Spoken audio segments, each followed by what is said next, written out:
Welcome to the Deep Dive, your shortcut to becoming truly well-informed. We take complex topics, cut through all the noise, and really extract the most important nuggets of knowledge and insight for you.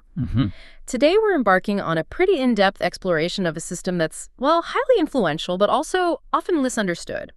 It's a system for human interaction, specifically focused on attraction. Yeah, it really is. Our mission is to dissect the foundational concepts, the specific tools, and, the real-world applications that are outlined in Ross Jeffries' Secrets of Speed Seduction Mastery. Exactly. And for this particular deep dive, we're really zeroing in on part 1, lesson 1 to lesson 5, which kind of lays out the foundational concepts. Okay. And then we'll get into part 2, module 1 to module 21, which is much more about the coaching side, the real-world applications within this material. Got it. And it's really crucial to understand our goal here isn't about endorsing any particular viewpoint. Right, not taking sides. Not at all. It's more about methodically dissecting the methods they state, the theories underneath, and the philosophical underpinnings presented. We want to understand what is being taught here, how it's presented, and maybe why these specific approaches are proposed. And we really encourage you, our listener, to approach this with critical thinking. Try to understand the how behind human influence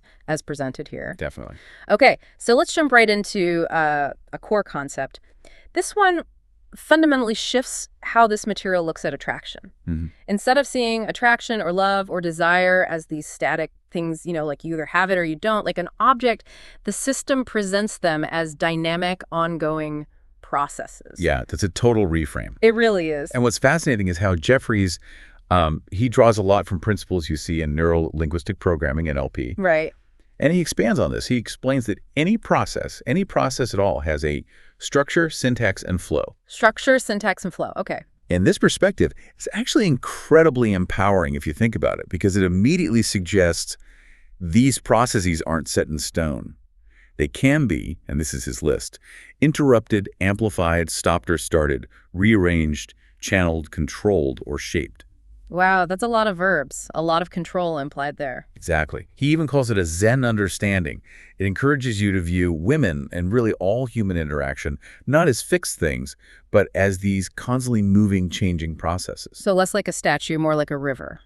That's a great way to put it. And the implication is, if you can understand what's going on between the ears, inside a person's internal world, then influencing what happens externally becomes, in his words, relatively easy. Okay, that idea is pretty abstract, though. How does the material make it more concrete? It uses this really compelling analogy. Emotions are like recipes. Like baking a cake. Precisely. If you think about baking a cake, you use specific ingredients, right? Flour, sugar, eggs. Yeah. Then you need precise actions, what you actually do with those ingredients. Mixing, heating. Gotcha. And crucially, it all has to happen in a proper sequence and in proper proportions. Sure. You can't just chuck everything in a bowl randomly and expect a perfect cake. Right. The order matters. The amounts matter. Exactly. And this metaphor, it serves to kind of demystify female emotions. It takes them out of that realm of, like, Cupid's arrow or finding your soulmate. Yeah, the mystical stuff. And puts them into a practical framework. So the goal becomes understanding and then shaping that combination of different elements in a certain sequence, in a certain proportion, to evoke specific desired emotional states. So it makes something that seems unpredictable feel systematic. That's the aim, according to this system, to make it understandable and influenceable systematically. Okay, this leads us to something the system calls a fatal mistake that men often make. What's that? It's focusing solely on behaviors. Guys will ask, how can I get her to go out with me? How can I get her to sleep with me? They're just aiming for the action. Without thinking about what drives the action. Exactly. The speed seduction approach kind of flips that on its head. It urges you to first ask, what are the emotional states I want her to be around and in when she's around me and thinking about me, such that those behaviors will normally just flow out of those emotional states? Ah, so influence the cause, not just the effect. That's the strategic shift. The material gives examples of desired states, wild, crazy, even calm, and it stresses the importance of creating a balance of states for a lasting connection. So instead of forcing a behavior, you're cultivating the internal landscape. From which that behavior just naturally emerges. That's the idea. This reminds me of those big breakthroughs in thought, like Einstein's theory of relativity. That's so. Well, those advances happen because someone dares to ask different questions, right? They challenge the common assumptions. They look at something everyone takes for granted and says, hang on, what if there's another way to see this? And that's exactly the parallel they draw here. In the context of attraction, the core question becomes, how do you structure your communication to capture and lead their imagination and emotions? Right. And while Jeffries acknowledges that, historical figures like seducers, Lotharios, Casanovas, and Don Juans have maybe done this intuitively. The naturals. Yeah, the naturals. The system's innovation, according to him, is to make it happen predictably, reliably, and with milestones. So taking it from an art form to a teachable skill. That's the claim. With steps you can follow and progress, you can actually track. Okay, now this next concept, it's pretty provocative. You hear students chanting it sometimes. Dating is for women I'm already sleeping with. Yeah, that one definitely raises eyebrows. It sounds audacious. It does. So what's the thinking behind such a bold statement in this system? Well, the why behind this no-date philosophy is actually a crucial insight, according to the material. It argues that formal dates, like dinner and a movie, instantly trigger a checklist in a woman's head. A checklist, like criteria. Exactly. Based on societal programming, habits, preconceived notions. She starts evaluating the guy against these fixed standards. So the goal is to avoid activating that checklist as much as possible. Because the system says success isn't about where you take her or what you spend. Precisely. It posits that success is never about where you take her or what you spend, but fundamentally about how you use your language and how you can get her talking, essentially. How you capture and lead her imagination and emotions. The environment is secondary to the internal emotional experience you create. Okay. And here's another interesting observation the system highlights. Women are apparently not usually consciously aware of how they create their emotions. Right. They might just feel something in their body, but the internal recipe, as we call it, is happening under the surface, outside of conscious thought. So what's the implication of that? Well, the implication is significant because if the process operates outside her conscious awareness, outside her conscious thinking, it's described as operating in a very hypnotic way. Hypnotic, like influencing her on autopilot. Kind of. The idea is the suggestions are not resisted and it goes like clockwork. The exact same processes she'll undergo to produce the end result of feeling attracted are said to happen unconsciously. So the techniques focus on influencing those subconscious pathways, not conscious logic. Exactly. The core insight here is that by understanding and influencing these unconscious emotional recipes, one can, according to the system, reliably foster attraction. All right, so if emotions are these recipes, then the material presents language patterns as the main tools you use to, well, cook those emotions. They're described as language constructs that capture and lead women's imagination and emotion. You mentioned emotional ventriloquism earlier. That seems to fit. That's a really apt analogy, yeah. The principle underneath is basically whatever you can get a woman to imagine for herself is going to be perceived by her as being her own thought, and therefore she will not resist it. So it feels organic to her, like it came from within. Exactly. That's the core of that emotional ventriloquism. You're subtly placing thoughts and feelings into her mind, but in a way that feels like it's hers. Right. And the material points to things like the huge popularity of romance novels as evidence that women love this stuff, that they inherently respond to language that evokes these internal experiences. These patterns, it's argued, actually mirror how women already think and process emotions. And these patterns aren't just random strings of words, right? They have structure. They're built around specific key themes. Yeah, themes like connection, indulgence, escape, things like that. And they use sensory-rich language, describing sights, sounds, feelings. Exactly, how something looked, felt, or sounded. And they often incorporate sexual metaphor. Sexual metaphor? How does that work? It's about talking about things. So it sounds like you're talking about something innocent, but in fact you're talking about something sexual. It keeps the communication subtle, indirect. So the whole point is to light up her neurology, as the material puts it, using these 4 doorways into a woman's mind. That's the idea. Tapping into her internal representations, what she's visualizing, her internal self-talk, and crucially, her physical sensations. So really, these patterns are just sophisticated delivery vehicles for embedded commands and suggestions. The pattern itself isn't the whole story. Right. You're not just saying the pattern. You're using it to slip in those smaller but crucial pieces. Which brings us to that Trojan horse metaphor. Exactly. The language patterns are the big wooden horse. Right. And inside of it are the little soldiers, which are the embedded commands and suggestions that are going to hop out and open up the walls. The commands are the soldiers doing the real work. They're the small pieces that do the actual heavy lifting of leading her imagination and emotions, supposedly without her conscious mind putting up defenses. Okay, let's make this concrete. Can we walk through an example, like the Discovery Channel pattern? Sure. It starts pretty innocuously. Something like, do you like roller coasters? I was watching the most interesting program the other day on the Discovery Channel. Okay, sounds normal enough. They were talking about rides, attractions at amusement parks. They were asking, what makes the ideal attraction? Attraction. Okay, I see the ambiguity there. Exactly. So let's break it down. First, referencing a TV program that's using quotes. It makes the content feel safer, less direct. It lets the speaker back off if the response isn't great. And it tests her readiness and responsiveness to the topic. Makes sense. And the ambiguity you mentioned. Yeah, attraction. Is it a theme park ride or, attraction between people? That ambiguity is key. Third, the material suggests a subtle self-point, a little gesture associating the speaker with the topic. And it notes that using 2 or more tools at the same time is very powerful, layering the techniques. Okay, so quotes, ambiguity, self-point, what else? Then the pattern goes on to describe the experience, right? That first long vertical climb up the track. You can feel the anticipation growing. You feel your heart beating faster. Your breathing starts to come faster. That rush of excitement going down. Ah, so that's hitting the body feelings directly, one of those 4 doorways. Precisely. It's evoking those sensory-rich internal experiences. And sprinkled throughout are embedded suggestions, like maybe saying, there's so much unpredictable here. It suggests a quality or a meaning to the feeling without it being a direct command. And wasn't there something about anchoring, like a chin tap? Yeah, the material mentions using something like a chin tap as an example of an anchor, a subtle physical cue you could use later to fire off that whole chain of thinking again. Wow. Okay, so when you break it down like that, it's incredibly structured. The real insight seems to be how this system uses layered language to bypass that conscious resistance, making an imagined experience feel like it's genuinely her own. It's not just what you say, but what you can get her to feel and believe is her own internal thought process. It really makes you rethink casual conversation, doesn't it? How much deliberate thought can go into it. It can. And you mentioned those smaller pieces, the soldiers inside the Trojan horse. Yeah. The material lays out a whole arsenal of those more granular tools, too.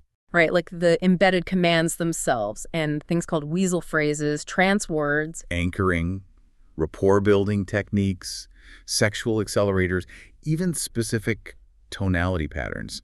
It's presented as a pretty comprehensive toolkit. Each one designed as a specific instrument for influencing perception. We should probably unpack those next. Yeah, let's get into the nuts and bolts. All right, it's crystal clear that language is absolutely central to this whole system.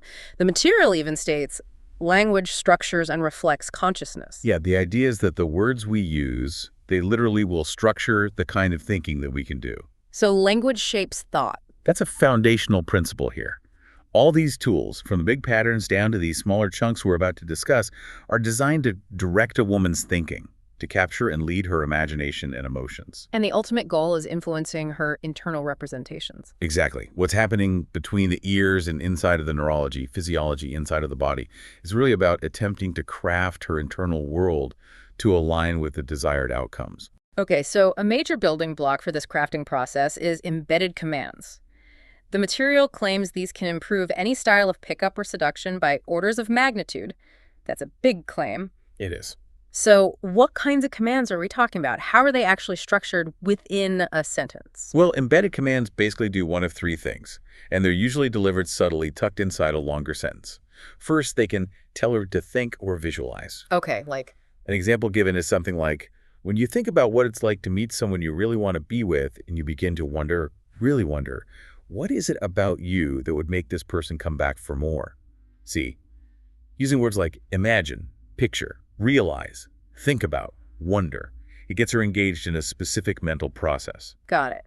Thinking commands. What's second? Second, they can tell her to take action. Now, this could be vague or specific. Vague, like go for it. Exactly. Go for it. Do this.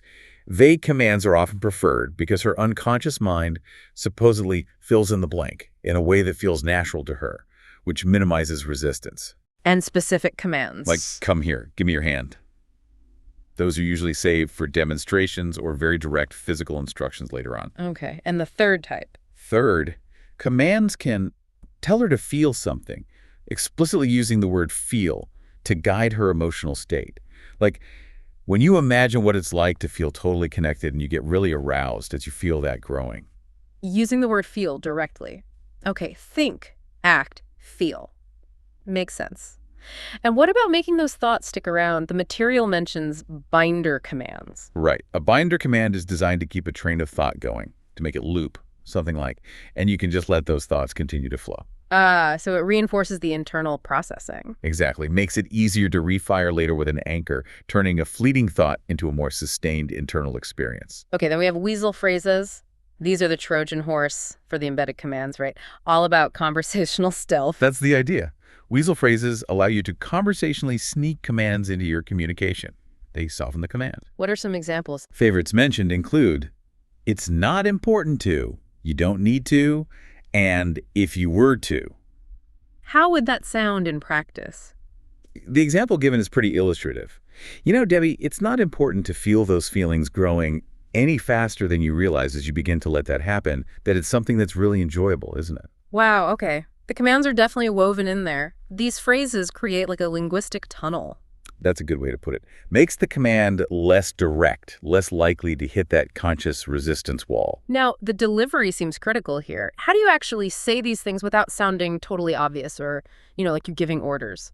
Subtlety is absolutely key. The material stresses that in real-world use, the intensity should be way less than in a demonstration, maybe 25% to 50% less intense. Okay. And the techniques? The main techniques are pause just a little bit just before you deliver a command, creates a tiny bit of anticipation, and very slightly lowering my volume on the command itself. Lowering the volume. Interesting. Yeah, it draws unconscious attention without setting off alarms. It's compared to a Aikido or Tai Chi master, using the person's own momentum, their own neurological momentum, to create the effect, rather than using force. Like gentle redirection? Exactly. But there's a warning. Avoid a downward commanding tonality for those vague commands. Save that authoritative tone for specific physical instructions like, come here, perhaps during a demonstration phase. Got it. So what's the difference then between an embedded command and an embedded suggestion? They sound really similar. They are similar, but there's a distinction. Commands tell someone to think, act, or feel. Suggestions offer a way to understand or interpret what's happening. So suggestions provide meaning. Yeah, often taking the form of it's X.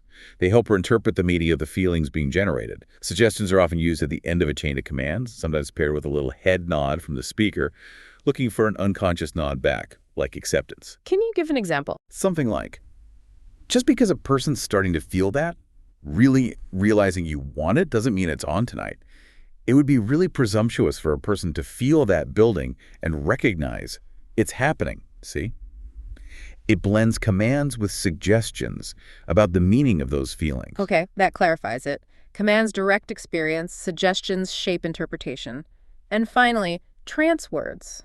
What are they? Trance words are specific words that are thought to help facilitate internal processing, guiding someone into a more altered, internally focused state, operating outside immediate conscious awareness. Like imagine. Exactly. Imagine, picture, wonder are common examples. Yeah. And it's noted that these tools often overlap a command might contain a trance word, deepening the effect.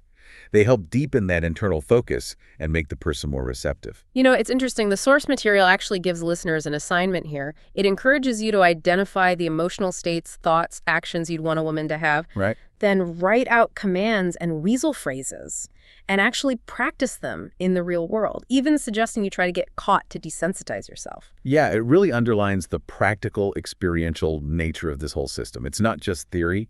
It's meant to be applied and tested. Okay, so you've got this arsenal of, let's call them covert tools. How do you actually introduce them into a normal conversation without it sounding completely forced or, frankly, weird? That's where conversational frameworks come into play. They're essentially just ways of introducing the tools, themes, topics, and instructions. So they make it feel natural. Yeah, the goal is to make the interaction feel safe, right? Normal and interesting.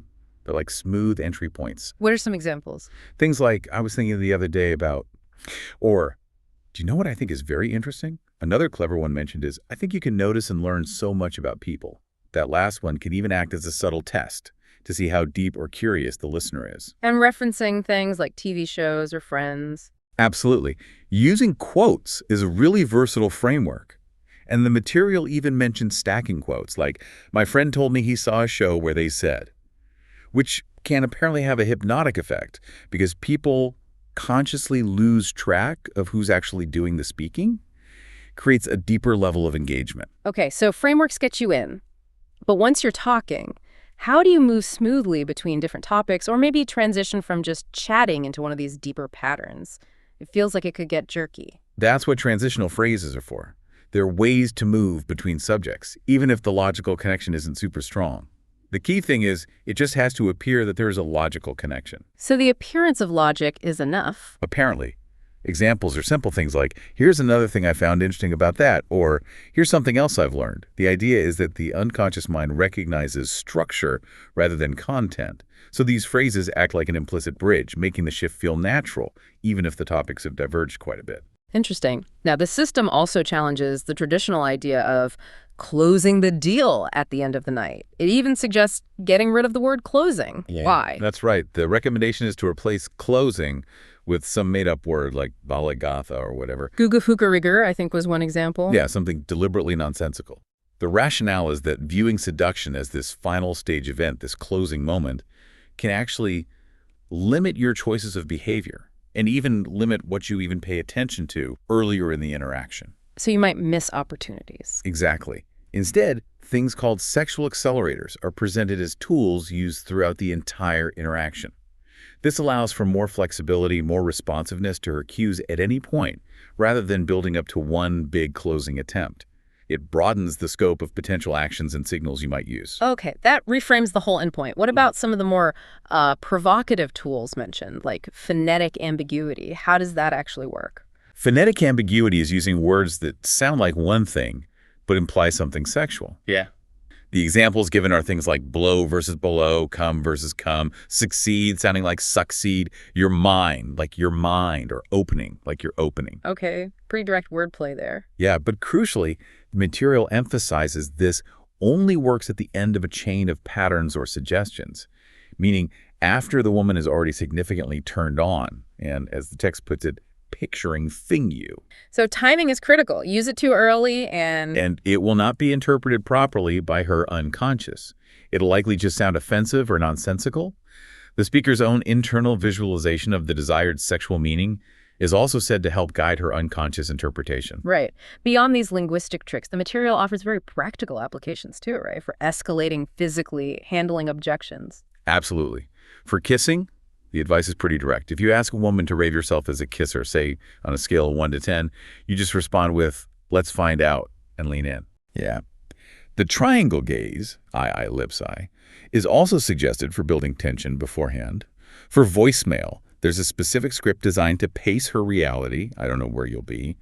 Disarm, maybe. Embed a command to remember fun and imply you're busy and high value. See if you can catch me. What about common objections, like the classic, I have a boyfriend?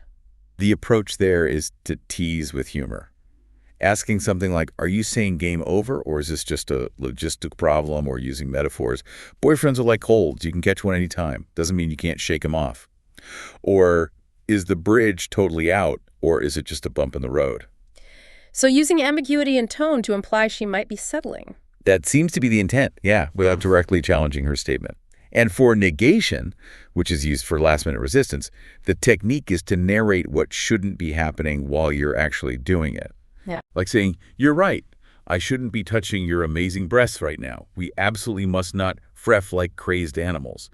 The idea is that telling her what she shouldn't be feeling as she's feeling it, and naming the actions you shouldn't take together as you take them together, somehow bypasses conscious resistance and leads to compliance. It's quite a technique. Definitely walking a fine line there. It certainly seems like it. Okay, let's shift gears now to something the material considers absolutely fundamental. The seducer's own internal state. This is described as 1/3 of speed seduction. But what exactly is a state in this context? It sounds like more than just a mood. Oh, it's definitely more than just a mood. A state is defined as this complex combination of things. First, your internal representations. That's what you're seeing in your mind's eye, your internal self-talk, any sounds you imagine. Okay, the mental stuff. Right. Then add your physiology, Your breathing, your posture, muscle tension, how you move, Yeah. any physical sensations you're aware of. Body and mind. And then on a deeper level, it includes your deeper level beliefs. Beliefs about your identity, your capabilities, what's possible for you, whether you deserve things, and the meanings you assign to situations. Wow. Okay, so it's the whole internal operating system, pretty much. And the key insight here is that altered states are completely normal. We shift states all the time without thinking about it. So the goal isn't to avoid altered states, but to actually design the state you wish to be in, rather than just defaulting to whatever state, habit, or the situation triggers. Conscious self-management of your inner world. Exactly. So if your state is like this internal recipe, how can someone actively change it? How do you design a better state? What are the practical steps? The material offers several methods. One big one is changing perceived meaning. How does that work? So take rejection. Instead of seeing it as proof you're inadequate, you reframe it. Maybe it's an opportunity to learn something about what you need to get where you want to go. Or maybe it just means you discover that the other person has good taste, implying they recognize your value wasn't a match for them, which isn't necessarily negative about you. That's a significant shift in perspective. Huge. There's an example given of a man who's terrified to approach an attractive woman, but would fearlessly fight off an attacker. Same guy, different situations. The difference wasn't his courage. It was the meaning that he attached to each situation. Okay, changing meaning. What else? Changing internal representations. This is about actively manipulating your mental imagery and sounds. Like, visualize an image of rejection and mentally shrink it down, make it dim. Visualize success and make the image bigger, brighter, more compelling. And the sounds. Yeah, like if you have negative self-talk, you can change its tonality and make it sound silly or sweet or turn the volume way down. The material mentions a technique called the orgasmic basketball bounce visualization, though it doesn't detail it, as a more radical way to shift internal representations. Okay. And the third method? Shifting or lowering internal dialogue. Directly addressing that inner critic, that voice that rags on them, maybe by turning its volume down or imagining it speaking in a really pleasant or unthreatening tone. So these techniques are really about giving you conscious control over your internal experience, turning limitations into resources. That's the goal, yeah. It also sounds like cultivating specific attitudes or beliefs is crucial for designing your state. The material talks about gold key attitudes. Yes, these are presented as foundational beliefs that can really shift your whole approach. What are some of them? One is 99% of the time, the worst that will happen is nothing will happen. This counters that, Hollywood fantasy of women being incredibly cruel or harsh in rejection. Okay, lowers the perceived risk. Exactly. Another is, I never get rejected. Yeah. I only discover if a woman has good taste. Again, reframing rejection not as personal failure, but as information gathering or a mismatch. That's empowering. Very. And maybe the most powerful one is, I seldom take a woman's first response to me as written in stone. It's only just a reflection of what she's thinking, feeling, or believing in that moment. It's almost always subject to change. So it promotes non-reactivity. Don't take the first no as the final answer. Right. It uses that Aikido metaphor. Again, use her momentum. Don't fight it head on. A couple others are, I'll either get what I want, or I'll enjoy the process of learning what I need to get what I want, or even better, fostering a learning mindset. Win or learn. Precisely. Yeah. When I don't know what to do, I take a bold step forward, promoting action over analysis paralysis. Okay, these attitudes really paint a picture of resilience and proactivity. Now, we often just talk about confidence like it's one single thing, but the material breaks it down, calls it a nominalization. Yeah, a nominalization is when you take a process, something dynamic, and talk about it like it's a static thing, an object. Like turning the verb to confide or being confident into the noun confidence. So it treats confidence as a process, not a thing you have or don't have. How does it break down the different types? It outlines 4 distinct types. First is performance confidence. This is the confidence you get from a history of doing things right. You've done it before, you succeeded, so you reasonably expect to succeed again. Makes sense, based on track record. Right. But there's a warning for beginners against what it calls premature performance confidence seeking syndrome, basically. Endlessly preparing and gathering resources, but never actually doing anything because they don't have that performance history yet. Analysis paralysis again. Okay, what's the second type? Rehearsal confidence. This comes from rehearsing in vivid detail out loud what your responses will be. Practicing beforehand. Yeah, but specifically focusing on repetition. Doing it while in an altered, focused state and making it multimodal, involving body movements, voice tone, the whole package. And a key trick here is to Imagine it from a woman's perspective. See yourself through her eyes, feeling a little of her rush of excitement. Wow, that's a powerful visualization. It is. But again, a caution. Mm-hmm. Don't rehearse too much. Maintain a healthy rehearsal-to-action ratio. Okay, third type. This one's crucial, especially for beginners. Mm. Acceptance, extraction, confidence. This is about accepting that you cannot know with certainty what any outcome will be. Embracing uncertainty. Exactly. It promotes empiricism, letting action and reality teach you what works instead of just speculating. The core belief is, without action, there are no answers, and there is no knowledge. Learning by doing. Right, and focusing on extracting something useful from every single interaction, even the ones that don't go the way you want it. This approach is said to create stealth charisma because you seem unshakable, calm in the face of the unknown. Okay, that's really interesting. And the last type. Finally, there's compassion confidence. This is described using a metaphor of double vision bifocals. Double vision. Yeah, meaning you simultaneously hold your desired outcome in mind and remember the shared humanity of the other person. It involves giving radical permission for her first response, whatever it is, without needing or expecting her support or validation for your actions. So accepting her autonomy completely, even if her response isn't what you hoped for. Exactly. Yeah. Letting go of that need for immediate validation. It's a more detached, respectful stance. Okay, so we've really dug into the philosophical foundations, haven't we? Seeing attraction as a process, understanding emotions like recipes, grasping the power of language, and, crucially, your own internal state. Yeah, the groundwork's been laid. So now, as we move into part 2, we're going to see how these ideas actually get put into action. We're looking at how the system addresses real-world challenges, everything from inner anxieties to actually navigating social interactions. Right, the practical application side. #A. Overcoming internal barriers. Let's start with a really common one, that feeling of shutting down around highly attractive women. It's like your brain just freezes. What does the system suggest for tackling that initial paralysis? Well, first, the material critiques how the student, Marcel, even talks about the problem. Calling it shutting down is seen as a disempowering metaphor. How does it reframe it? It offers the reframe one woman, one vote to kind of mentally equalize the perceived value of all women, regardless of attractiveness. The core understanding is that beautiful women put men into altered states of consciousness. It's a known phenomenon. So the goal isn't to avoid the altered state, but to design a useful altered state, instead of being hijacked by a default unhelpful one. And a key mental shift is suggested. Forget that she has something you want. Yeah. Instead, you should focus all your intention and attention on what she has. What is she offering? What can you evoke and elicit from her? Shifting from scarcity to curiosity and influence. Exactly. It takes the focus off your perceived lack. Are there any physical techniques suggested? Yes, a really practical one called de-amp yourself using your feet. De-amp using your sheet, okay. It involves slightly bending your knees as you exhale, really feeling your feet pressing against the ground, then inhaling as you straighten up. You're told to put about 20% of your attention on the feeling of whatever is pressing against your feet. As a grounding technique. Exactly. To ground your energy, get centered. And for internal rehearsal, there's a wicked trick. Imagine looking at yourself through her eyes and try to feel a little of her rush of excitement as she sees you. Whoa. That cultivates a confident intent from her perspective. Right. And the guiding principle here is, the hotter the woman, the more subtle you can be with your approach and techniques. Okay. Another big internal hurdle. Self-consciousness and approach anxiety.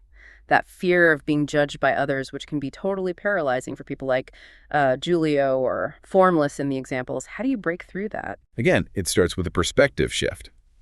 The advice to Julio is pretty blunt. You're just not that important, Julio. People are more interested in the people on their ass than what you're doing. A reality check. Basically.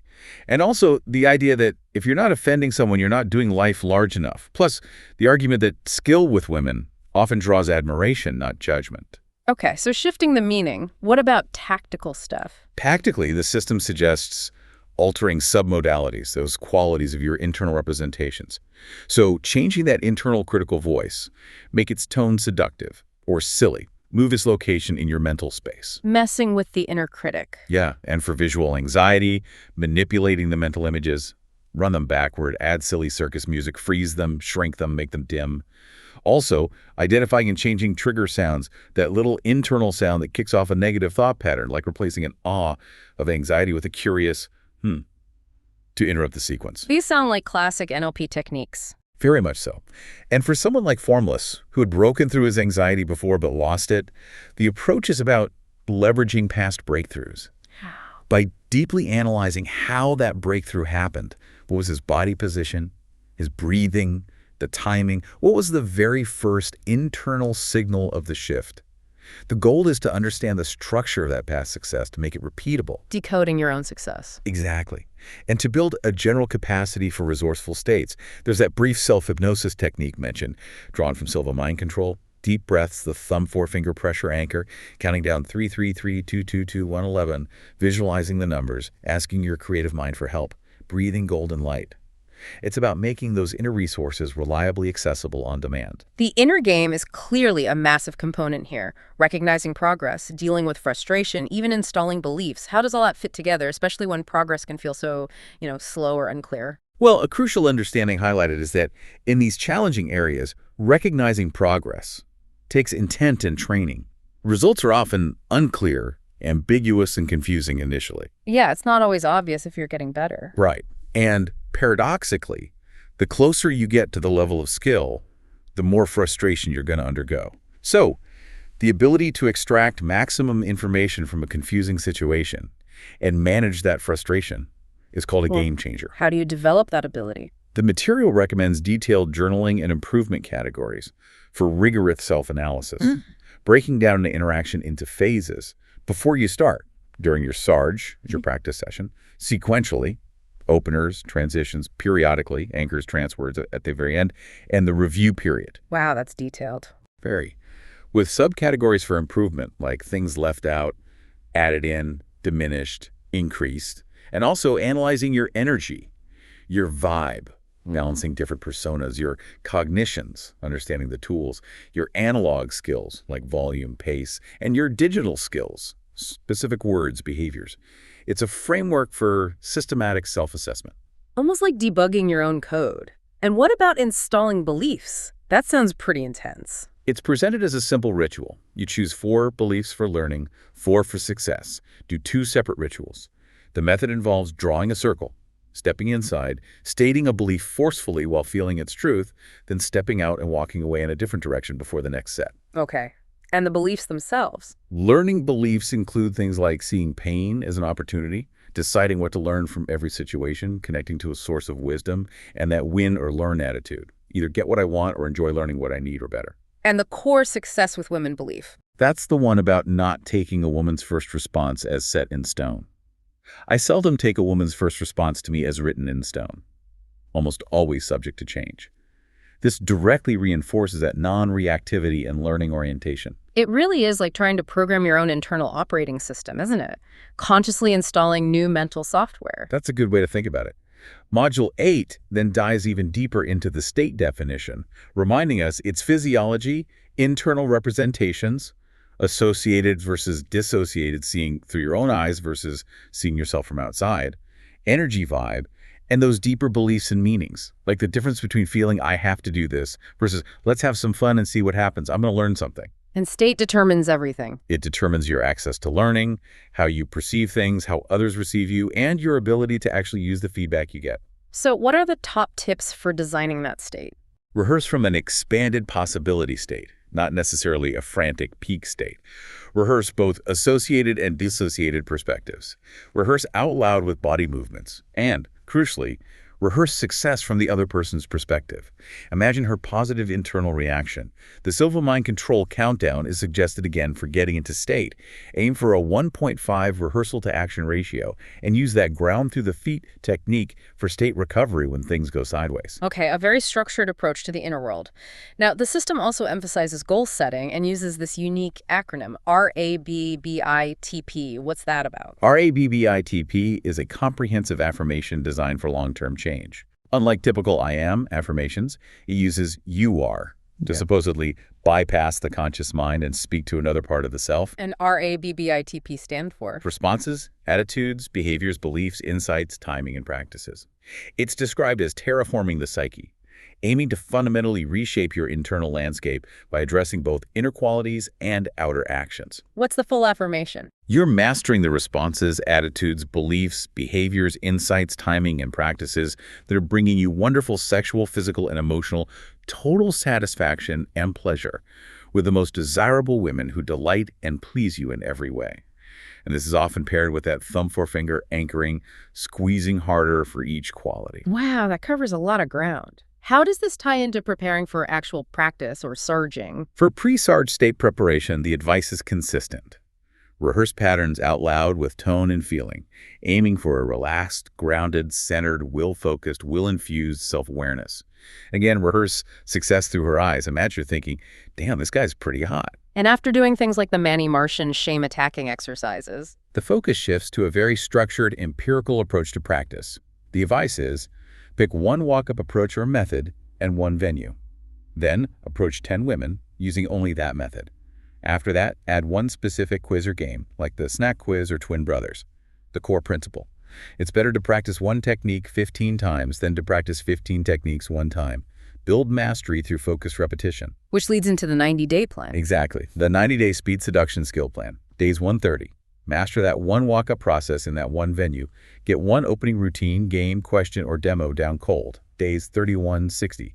Keep doing that, but add one or two follow-up demos or patterns to accelerate her responses, like the blowjob pattern, discovery channel, cube, or blammo.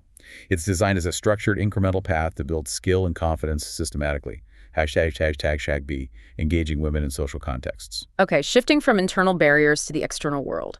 How does the system suggest navigating social settings like bars or parties without coming across as, well, predatory or relying on those aggressive pickup artist tactics you sometimes hear about? It has a pretty unique take on this, actually. A key concept introduced is the whole bar is your set. The whole bar, not just one group. Right. For the first hour or so in a social setting, the instruction is to be friendly with everyone, men and women included, with absolutely no sexual vibe. No sexual vibe initially. Interesting. Yeah.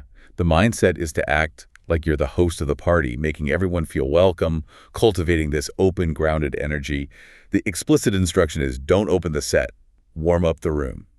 So it directly challenges that idea that women decide instantly. Exactly. It pushes back against the women know in 2 minutes myth, emphasizing instead the process of how women create emotional states, which according to the system can be influenced and developed over time. The main bar rule is no sexual vibe until they show they are open and comfortable. Look for signs like smiling, laughing, relaxed breathing. And rapport in this context isn't about trying to get them to like you. No, it's redefined. Rapport isn't seeking approval. It's creating an unconscious sense of connection, an unconscious resonance that's built during that initial warming up the room phase. All right, so you've warmed the room. How do you then actually start generating curiosity and attraction? The material mentions the put on and different opening tactics. Right. The put on is defined as intentionally creating tension, uncertainty, and curiosity, and then relieving it with humor. This is called fractionation toggling emotions. Can you give an example? The classic example is asking a woman in a supermarket something slightly absurd, like if she'd report a shoplifter if she saw one. It screens for her sense of humor, shows you have emotional range, and ideally creates a fun, unexpected moment. And after the put on, You might introduce yourself with a line like, "That is the second stupidest thing I've said all week to meet someone I might really like." okay, what does that accomplish? Several things, according to the material. It subtly frames it like you're screening her. It generates curiosity. What was the first stupidest thing? It offers an implied compliment. She's so attractive you'd risk looking foolish. It disarms her. And it chains her through different emotions, which supposedly speaks to her machine language. Craving for emotional variety. Okay, that's the put on approach. What else? Another powerful opener is the direct statement of intent. Saying something like, "I noticed you and realized if I didn't say something, I'd never meet you and find out what you're like." That sounds very honest, almost vulnerable. It's presented as completely honest, inarguable, and it lays your head on the chopping block, communicating true deep confidence. The confidence to act without needing a guarantee, without making excuses, and without being pushy. It also contains an implied compliment. Meet the person wrapped in all the pretty, shows depth, and disarms by getting the pretty issue off the table early. And for groups and bars? A line attributed to PUA Richard Gamblers suggested, walk up and say, Did you invite all these people? They're supposed to be just you and me? Playful disruption. But the core principle for engagement is, it's not about what you say. It's about what you can notice, get curious about, or get them discussing. That's why quizzes and games, like the snack quiz or Twin Brothers, are recommended. They get interaction flowing. Right. So once you've opened and engaged them, how do you smoothly transition into those specific language patterns we discussed earlier?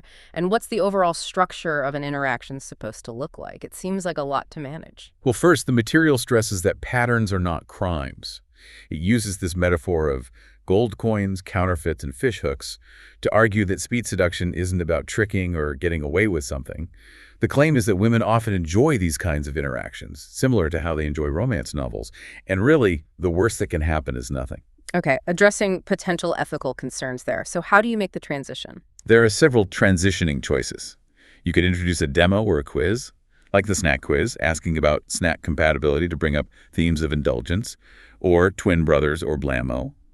Or you could ask a seduction question, like, when you really want to cut loose, indulge yourself, and enjoy, what do you love to do? Or you could go into a more traditional memorized pattern. And how do you introduce those? Using those transitional phrases we mentioned. Do you want to see something really cool I learned? Or I noticed something very interesting about you. Things like that. And the overall structure, is it just a sequence of steps? It's presented as more complex than just a simple sequence. The overall structure revealed uses metaphors like being an Aikido master, feeling out rhythm, finding openings, or fishing, seeing what bait she responds to.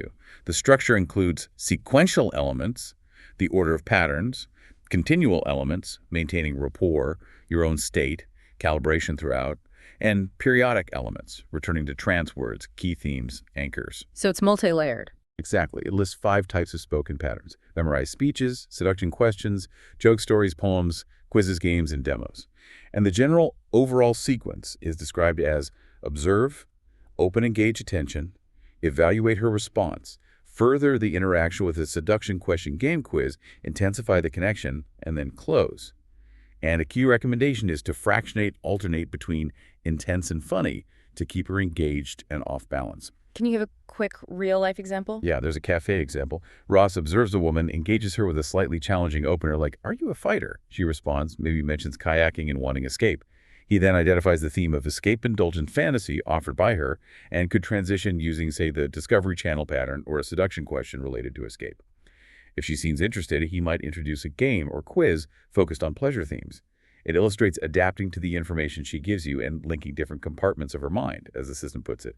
#tag-tag-C. Advanced techniques for escalation. Okay, so you've opened, you've built some connection, you've maybe run a pattern or two. How do you capture those positive emotional states you've hopefully generated and then reactivate them later to escalate things? That sounds like where anchoring comes in. Precisely. The purpose of anchoring is given as threefold. Take a state, a response, or a flow of feelings and be able to bring it back at will.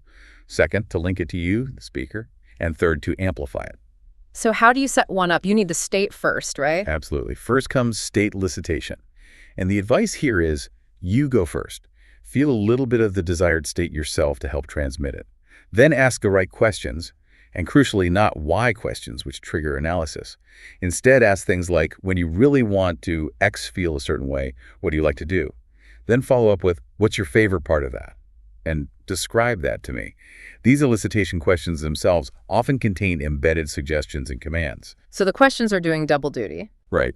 And using quizzes or games like Twin Brothers or the snack quiz is another way to elicit states related to pleasure or ideal qualities. Also, congruent tonality is vital. Your voice has to match the feeling. There's even a grapefruit exercise mentioned, saying a neutral word like grapefruit with different emotional tones to practice matching your voice to the intended feeling. Okay, state elicited, tone congruent. Now, how do you actually set the anchor? Does it have to be a touch? Not necessarily. Setting anchors doesn't always require touch, and it doesn't even require a peak state.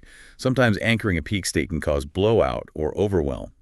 Anchors can be a specific touch, yes, but also a facial expression, a particular sound or word, a gesture, or even linking the state to a physical object in her environment. And what are the best anchors? The material states that the best anchors are the subject's own anchors. Things she does naturally when feeling that state, like maybe a specific sigh, a way she bites her lip, a gesture. You subtly notice it and then repeat it yourself when you want to re-trigger the state. mirroring her natural anchors. Clever. What about that thumb anchoring example? Yeah, in the twin brothers scenario, where you're discussing ideal qualities in a man, you might link those desired qualities elicited from her to her and then to yourself by unobtrusively pressing your thumb and forefinger together each time a key quality is mentioned. Physical object anchoring could be tapping an object in her peripheral vision while she's feeling the desired state. Okay, anchoring captures the state. Now, at what point do you shift into a more explicitly hypnotic style of communication? And what does hypnotic even mean here? Hypnotic in this context basically means operating outside conscious awareness so the communication is not resisted. It's about entraining attention. Entraining attention. Yeah, using things like pauses, effectively, they create response potential, making her wait for your next words, and shifting your pace and tempo to kind of sync up with her and lock them into you. The idea is that the very act of being fastened on to a man's words becomes associated with being into you. So when do you make that shift? When is it appropriate to get more hypnotic? The advice is to wait. Wait until the woman is already hooked into me with some attention, showing good nonverbal responses, like leaning in, dilated pupils. Maybe she really gets into her answer to one of your questions. And importantly, she complies with my requests, like agreeing to play a simple game like Sum Wars. Only then, once that compliance and engagement is established, should you shift to using more hypnotic tempo, intent, finality, and demonstrations in your communication style. Okay, wait for compliance and rapport first. Now, let's talk about physical escalation. Kissing, getting physical, this is often a major sticking point, a source of hesitation. What's the system's advice here? The core advice is really blunt. Don't assume. Don't assume you know if she's ready or not. The material states, so many times guys block their cock because they assume she's not ready. And it argues that a kiss, fundamentally, is not that big a deal anyway. So push past the hesitation. That's the message. It includes that rather stark story about the woman at the church social who, after patterns were run, supposedly demanded, "F me on the hood of the car." This extreme example is used to hammer home the point that readiness can be unexpected and that you shouldn't let your assumptions hold you back. The overall message seems to be, trust the process, read the signals, and take action when appropriate, regardless of how early it might feel based on conventional dating scripts. Okay. Beyond just the initial physical move, how do you intensify things? How do you accelerate her state towards, well, sexual readiness? This is where sexual state accelerators come in. Right. And accelerating to ready for action isn't necessarily about getting her to some extreme state like, quote, pussy soaking or her head explodes, but more about calibrating for genuine readiness. A simple technique is just asking, can you feel that? Perhaps accompanied by a light touch after running a pattern that elicited a positive feeling. What about those more advanced language tools? This is where sexual metaphors and phonetic ambiguity get woven directly into embedded commands, using phrases like find a place inside, or the ambiguous succeed, succeed. You're opening, feel yourself coming. The speaker is instructed to visualize the desired sexual interpretation of the ambiguity, believing this helps guide her unconscious mind. And there were even more advanced techniques in Module 17, synesthesia. Yeah, synesthesia is used here to make feelings more concrete. Yeah. You might guide her to turn the feelings into a color. Ask, now I invite you to notice that there's a color to that good feeling. What would it be? Okay, she names a color. Then what? Then you externalize and symbolize it. Turn that color, that feeling, into an imaginary physical object, like maybe a glowing ball in your hand. So she can mentally see and interact with the feeling. Exactly. Then you control with breathing. Link it to her physiology. Breathe in, it gets bigger. Breathe out, it gets smaller. Now the feeling is tied to her breath. Then comes fractionating the symbol. You might say, if I pull the ball away, the feeling diminishes. But if I bring it closer, the feeling gets stronger, stronger, and even stronger. Teaching her nervous system to feel more intensely by contrasting it with less. That's the principle of fractionation. And finally, you build anticipation, creating the sensation of anticipation, of wanting more good feeling. It's this interplay between the good feeling itself and the desire for more, which supposedly amplifies both. It's a way to make an abstract emotion feel tangible and controllable, effectively amplifying her state. That's a very involved process. Finally, what about handling that critical moment of last-minute resistance when she seems close but then pulls back or expresses doubts right before, closing? The first piece of advice is sometimes it's better to avoid problem-solution frame. Don't necessarily treat her hesitation as a problem you need to solve logically. Okay, step outside that frame. What else? There's a saying used, he who fractionates need not masturbate. The implication is that women need physical as well as psychologically fractionation, meaning a lot of starting and stopping during the physical escalation process, can actually build desire more effectively than a smooth, linear progression. Interesting. What if she explicitly says something like, "This is moving too fast"? The technique is to pace emotional need. You might respond by reframing her concern. Is it really about the velocity that our arms and legs are moving, or is it about the desire to feel safe and realize that this is the right thing to do? Notice the embedded command, feel safe, and suggestion, this is the right thing to do. Or you could agree and then re-lead, I understand, I don't like to feel pressured either. Let's just back up and make sure we feel comfortable. Pacing and leading. Exactly. Another tactic mentioned is fake surrender and reclose. You might agree with her objection, say, you're right, I'm not sure I'm ready either. Seemingly back off, maybe offer to take her home. Walk her to the door, then suddenly turn, kiss her powerfully, and confidently lead her by the hand to the bedroom. A sudden shift after apparent agreement. That sounds risky. There's a point where you just stop? Absolutely. There's a crucial caveat. Knowing when to stop. If she has serious fear that's beyond just feeling momentarily rushed or pressured, you stop. Period. The material strongly emphasizes making a don'ts list. Things like don't try to fix broken people, break through walls, or deal with stupid women or people in chaos. If you encounter genuine fear or deep-seated issues, the advice is to back off completely and actually be grateful for what you've managed to avoid. Okay, that's an important boundary to acknowledge. Hashtag tag outro. Okay, so wow, that was a lot. What does this all mean for you listening in? We've taken a really deep dive into a very intricate system for understanding human attraction and influence. We've dissected the foundational concepts, the specific tools, the real-world applications, all outlined in Ross Jeffries' Secrets of Speed Seduction Mastery. Our aim, as always, was to inform, to provide you with a detailed understanding of the material itself, giving you that comprehensive look without you having to wade through hours and hours of content. A shortcut to being informed. And, when you pull back some of the specific context of dating or seduction, what's truly fascinating about this material is how consistently it highlights the profound and often deeply unconscious power of language and our own internal state.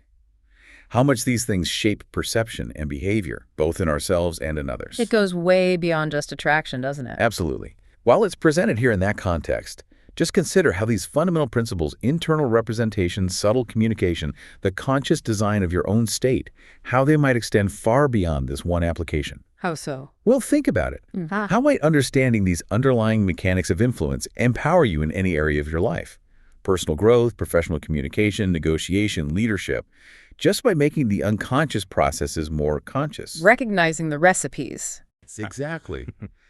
Recognizing the recipes that often govern human experience and then deciding, do you want to just follow them blindly? Or do you want to maybe become the chef of your own reality? It's a provocative thought to leave you with.